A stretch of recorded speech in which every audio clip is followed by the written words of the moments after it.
Hello everyone, Joshua Myers here, and today I'm going to be giving you guys a look at my current Scream Factory collection. So this is all the Scream Factory releases that I own, so let's get right into it. Hello everyone, Joshua Myers here. And I'm Abe. I'm Jay. And Josh too.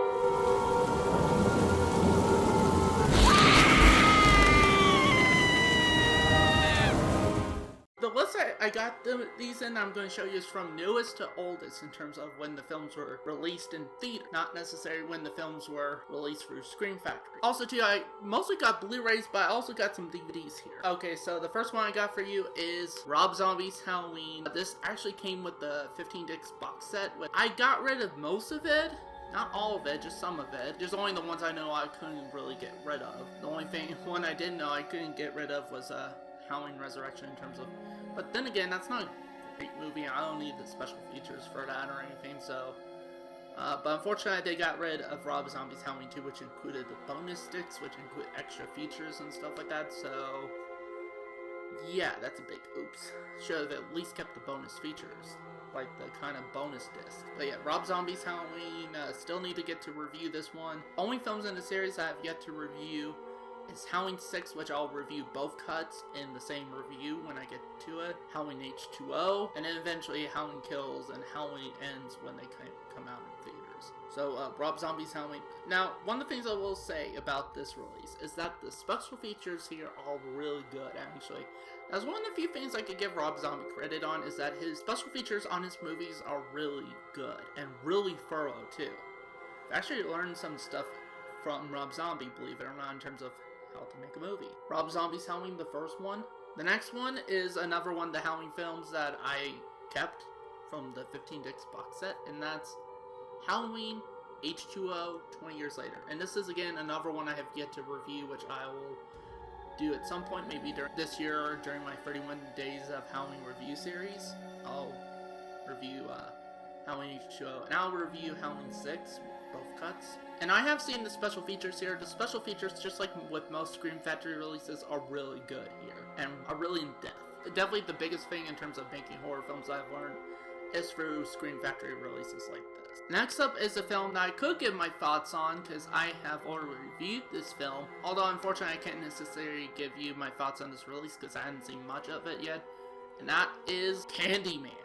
So, I'll definitely give you a brief bit of my thoughts on the movie, but I can't necessarily give you my thoughts on the release itself with the special features and then the transfers. I really love this movie, actually. You know, I did have a few issues here and there, but overall, I really loved it, actually. And the more times I watch it, I love it even more. And Tony Todd as Candyman, Tony Todd is just one of the more underrated horror icons of our time, really. You know, he's, I have not been disappointed by Tony Todd yet. Everything he's been in that I've seen, he's always really good in it. Even films I think are awful, like the first Final Destination film, I didn't like. But his scene as that mortician in that, was just so interesting in that I wish there would be a Final Destination film that's all about Tony Todd's character. I really do. If that was the case, it's like, I'd be there to see it in a heartbeat. Also, Hatchet. He's really good in the Hatchet movies as a Reverend Zombie. Also, Holliston. He's actually rather funny, actually, too. So he's in so much stuff. And also, too, as far as I remember, he's in Star Trek. So I think, The Next Generation or something like that. I've not seen much of Star Trek. I haven't seen anything in Star Trek aside from Star Trek Into Darkness and Star Trek Beyond, but that's about it. But yeah, so Tony Todd is awesome. I have yet to see the Night of the Living Dead remake that he's in, that I heard he's really good in, but I'm really wanting to check out just because of Tony Todd alone. I would actually love to meet Tony Todd one of these days, actually. I almost got a chance to, because at one of the film festivals that I went to, that I normally go to, one of the times he was actually present there, but I didn't choose to meet him because at the time I never seen any of his filmography or anything like that. But now I have seen quite a few now, and I think he's just an awesome actor. Seems like an awesome person in general, so I would like to eventually meet Tony Todd. Candyman, awesome movie, great cast. In fact, too, I love this character and I love this property so much. Me and Abe have been in development of a Candyman fan film that's meant to act as a spiritual sequel to this and ignore all the others. So kind of what Jordan Peele's doing, except we're going to take ours in a different direction than what we think Jordan Peele is taking with his. And honestly, from the people I know who have heard my plot and everything, and how it would tie to the first film, even down to the actors I have in mind for Candyman, which Abe is going to portray in that. Most of the people I know think so far that mine and Abe's Candyman film will probably turn out to be the better product than that of Jordan Peele and Nia DaCosta with their upcoming movie. I don't know. We have yet to see Jordan Peele's movie, and we have yet to see my movie. I still have yet to see it because I haven't made it yet. That would be fun to kind of compare and contrast to see which one ends up being the better film. I honestly would be shocked if it turned out my film ended up being the better film. I'm shocked and very excited that mine would have beat out, Jordan Peele's version. Not to say Jordan Peele's not a bad filmmaker. Really like Jordan Peele as a filmmaker so far. I watched Get Out. I really liked it. Did have a few issues. The next one I got here is John Carpenter's They Live.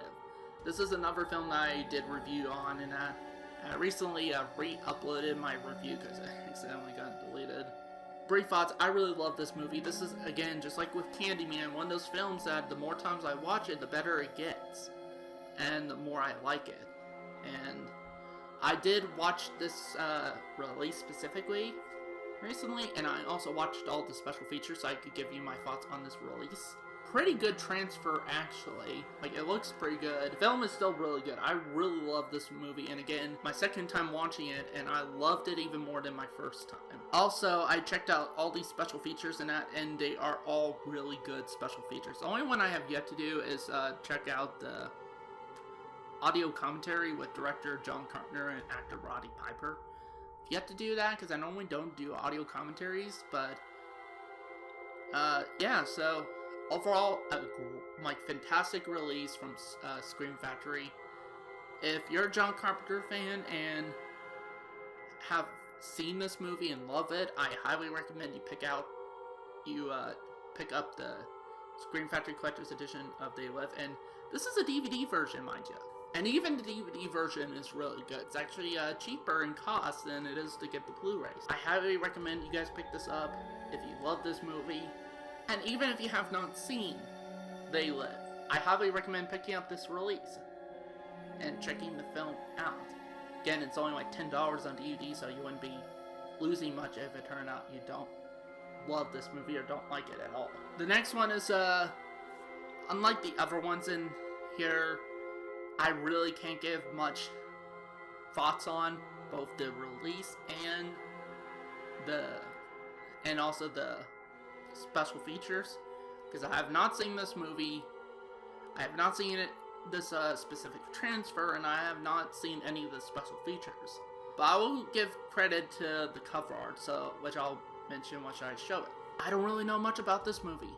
I really don't. The most I know is that it stars a young Drew Barrymore. I think she was like 8 years old. And also the other thing I know is that originally John Carpenter was meant to direct this.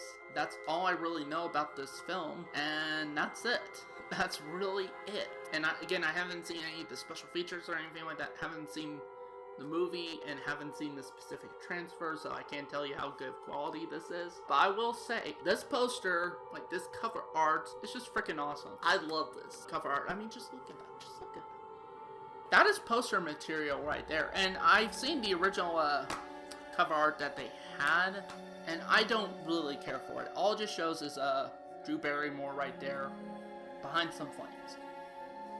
Now, which would you rather prefer if you were at a video store or something like that and you saw this release and in terms of, and you've never seen the film, which cover will make it to where you pick up this movie?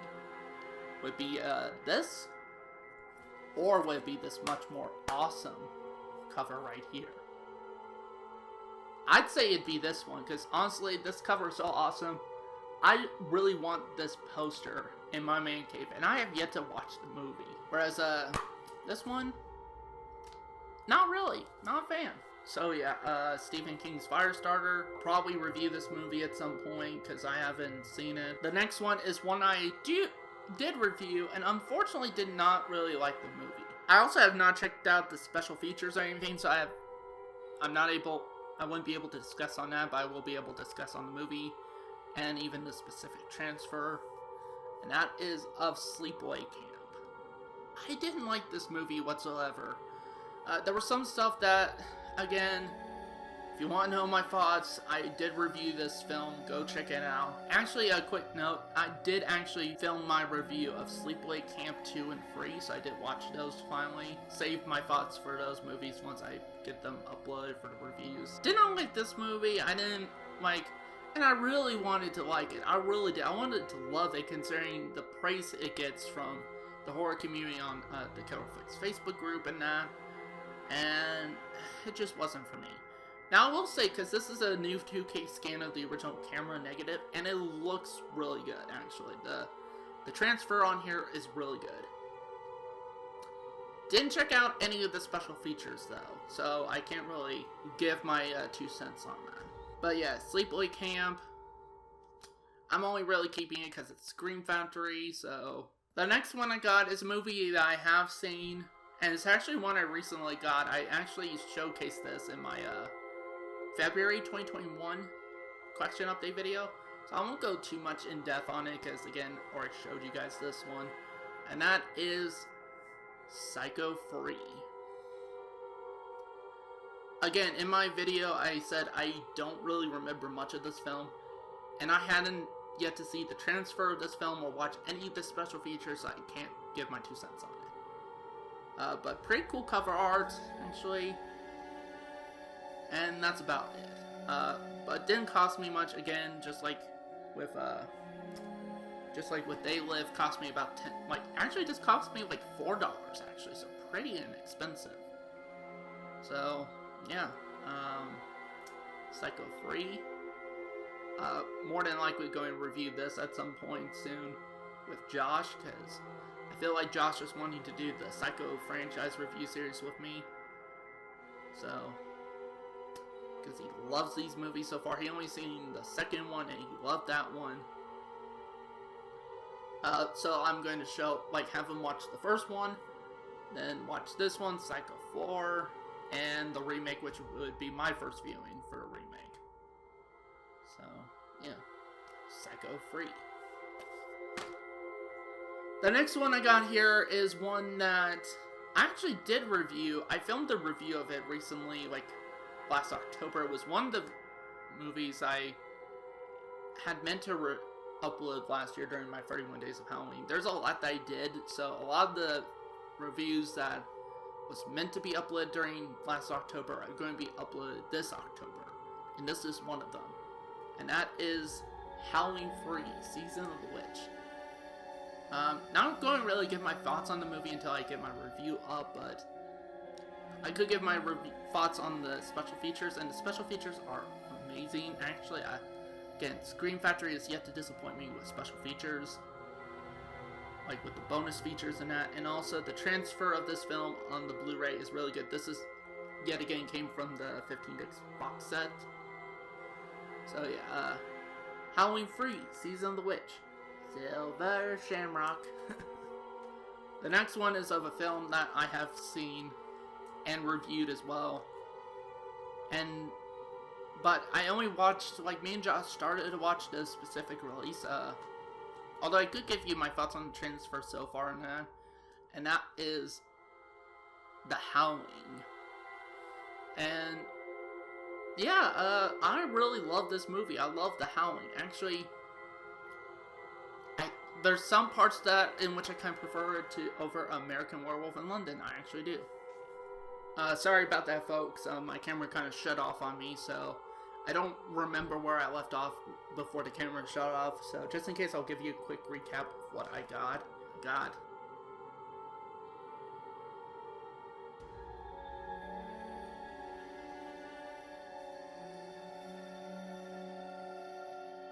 Got this one.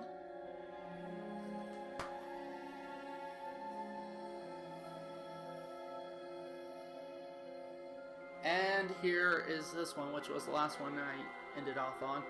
Now all these, the ones that cut off when the video did, I'll use a photo of me holding the disc and that. and using the audio so that you can still get my thoughts on those releases and that. But anyway, so yeah, The Howling, actually. So I really love this movie. There's some stuff about it that I would honestly say is better than American Werewolf in London. And here's the thing, I love movies. Like, I love those movies both equally. It's just kind of hard to pick which one is my favorite. But then again, American Werewolf in London and The Howling are two totally different beasts. You know, this one is played off much more serious than that, whereas American Werewolf in London is much more of a comedy. With some horror elements, actually. So, but yeah, I had not seen the special features here. The only special feature I really seen of this one is Horror's Hollow Grounds, a look at the film's location. So the episode of I have yet to be disappointed by any of the Horror's Hollow Ground episodes with Sean Clark, which again, he's still doing those today. Like the last one I think he did was for Reanimator, and he did during this pandemic, and that's so he's still doing it today on his YouTube channel. I think his channel is by the name of Malfunction. I'll link to his channel in the description below if you want to check him out. I'm personally subscribed to him, and he puts out good content. So, yeah, The Howling, really awesome film. So far, good special features. Really good transfer too, by the way, so far. Me and Josh still need to finish watching this. So, and the last one is the most recent one I picked up. I picked this up along with Psycho Free and They Live at the same time, and that is John Carpenter's The Fog. Oh, man, I really love this movie.